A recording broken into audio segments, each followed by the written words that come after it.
We thought we'd oblige since the show holds more knowledge than Yoda, has more dark sides than Darth Vader, and more gossip than Princess Leia and Han Solo stuck in the Millennium Falcon.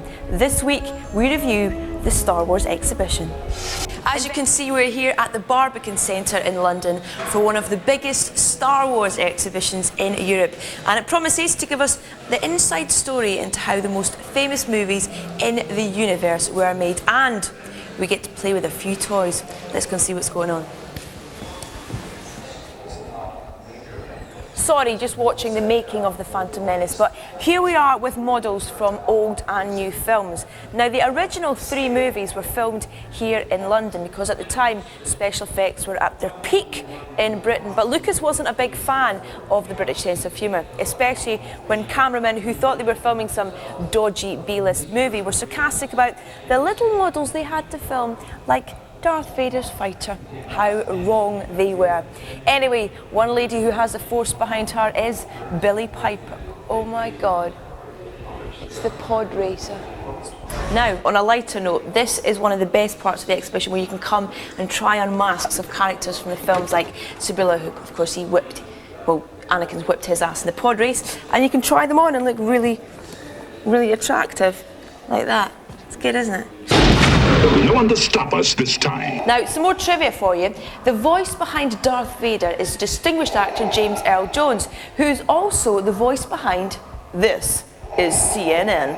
And Frank Oz, who brought Yoda to life unbelievably, is also behind the karate-chopping Hiya! Miss Piggy from The Muppet Show. But is he not just enormous? He's huge. But then again, it was the Green Cross Code man who had to walk about in this for hours. Anyway, here's Nick, Nat and Mel in some 60s costumes.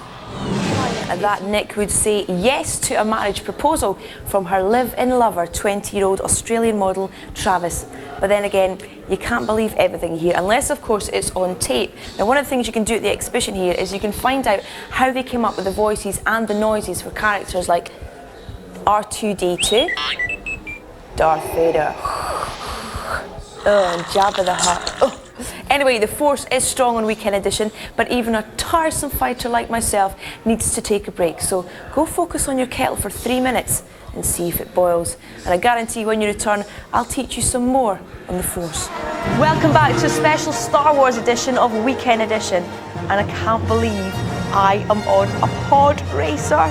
On the show, we combat the dark forces of aging walk with the pod racing pop stars of the future. So empty your mind and concentrate, and the force will be as strong in you. For Star Wars Episode 2 started even before the first had finished, and the biggest question on everyone's lips is who will play Anakin Skywalker. Rumours have been flying around about all sorts of people, including Leonardo DiCaprio, that bloke from Dawson's Creek, and even Billy from Neighbours. But 2 weeks ago it was announced that unknown 19-year-old Canadian actor Hayden Christensen has got the job. Are you sure about this? Trusting our fate to a boy we hardly know? My roommate started shaking me, until he realized what's happening. Well, the time is right to reveal which cast member of the original Star Wars film made the most money from it. And the winner is Alec Guinness.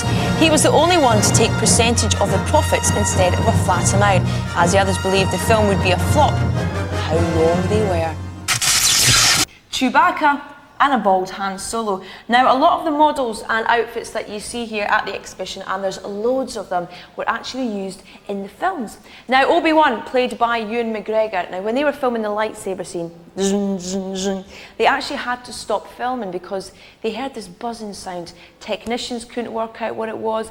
George Lucas eventually had to look back on rushes, and apparently it was Ewan making the noise, and he was unaware that he was doing it. Anyway, from the old to the new, and a lady who won the Best Actress Award in Cannes last week. It is Björk for her, going on all over the place. This one's talking about costumes. Now, originally Queen Amidala was going to have 3 costumes, then Lucas decided, no, every time we see her we want a new costume. Fair enough. Now, we are nearing the end of the show, so I think you're strong enough to find out what is going to happen in Episode 2. Contrary to reports, it is not going to focus on the Clone Wars, but the love triangle between Queen Amidala, Obi-Wan and the young Anakin Skywalker. Intriguing. And also another bit of gossip for you, Carrie Fisher and Harrison Ford had a bit of an affair while shooting the original films. Now, from the Queen of Naboo to the Queen of Pop, Kylie Minogue.